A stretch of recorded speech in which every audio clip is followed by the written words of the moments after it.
You ever sit down and try to figure out your money and somehow end up more confused than when you started? Like, you open one video, then another, then a thread, then a podcast. Everyone sounds confident. Everyone has a system. And yet none of it fully clicks.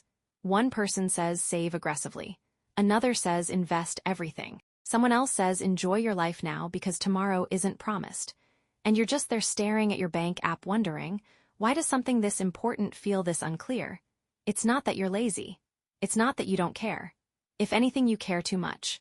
So why does clarity about money feel so rare? Most people think the problem is lack of information. If I just learn more, I'll finally get it. But that's not what's happening anymore. We don't live in a world where financial knowledge is hidden. We live in a world where it's overwhelming. There's too much advice, too many strategies, too many opinions dressed up as the right way. And here's the part nobody really says out loud.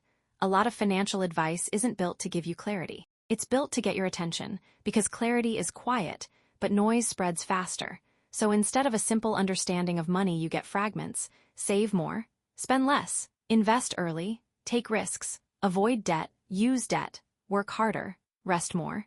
Individually, these ideas can be useful, but together without a framework, they just blur. And when everything feels important, nothing feels clear. So you don't move.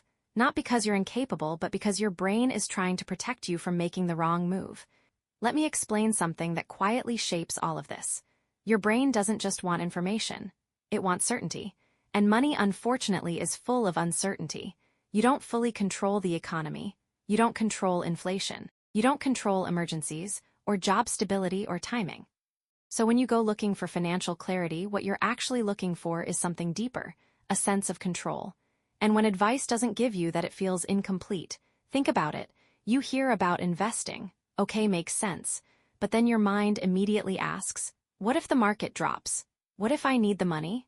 What if I start at the wrong time? So you hesitate. Then you hear about saving. Okay, that feels safer. But then, what about inflation? What about missed opportunities? What if I'm being too conservative? So again you hesitate.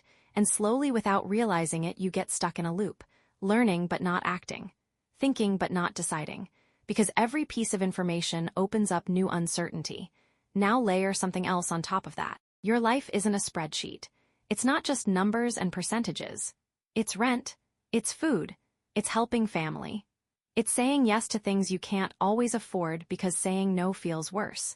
It's the quiet pressure of wanting to feel like you're moving forward even when progress feels invisible. So when financial advice ignores that reality, it feels disconnected. Because you're not just managing money, you're managing life through money, and that's way more complex. There's also something subtle happening with how information is presented. Most financial content shows you outcomes, not process. You see someone who invested early and built wealth, but you don't see the doubt they felt when they started. You don't see the months where nothing made sense. You don't see the internal negotiation between fear and logic. So your brain compares your messy beginning to someone else's polished middle, and it quietly concludes, I must be doing something wrong. But you're not. You're just in the part nobody documents. If this helped you understand money a little better, hit like. It tells me to make more videos like this. So subscribe to The Hustle Logic if you're serious about getting smarter with your finances. Now back to the video. Another reason clarity feels rare is because most advice assumes one thing, that your priorities are fixed, but they're not. At 20, you might value freedom and experiences. At 30, stability starts to matter more. At 40, security might become the focus. So advice that feels right today might feel wrong later. And your brain picks up on that. It senses that there's no permanent answer. So it resists committing fully. Because what if you choose wrong and regret it later? And then there's the emotional side of money, which rarely gets explained properly. Money decisions aren't just logical. They're emotional, layered, sometimes even inherited. Maybe you grew up in a home where money was always tight. So saving feels safe, but spending triggers guilt. Or maybe you grew up seeing money come and go quickly. So spending feels natural, but saving feels restrictive. So when advice tells you what to do but doesn't align with how you feel about money, it creates friction. And that friction feels like confusion. So now you're dealing with too much information, too much uncertainty, too many emotional layers, and no simple way to connect it all. Of course, clarity feels rare. It was never just about knowing more. The shift happens when you stop looking for the perfect strategy and start building a personal framework. Not a complicated one, just something simple enough that your brain can actually hold on to it, because clarity doesn't come from knowing everything. It comes from knowing what matters most to you, and filtering everything else through that.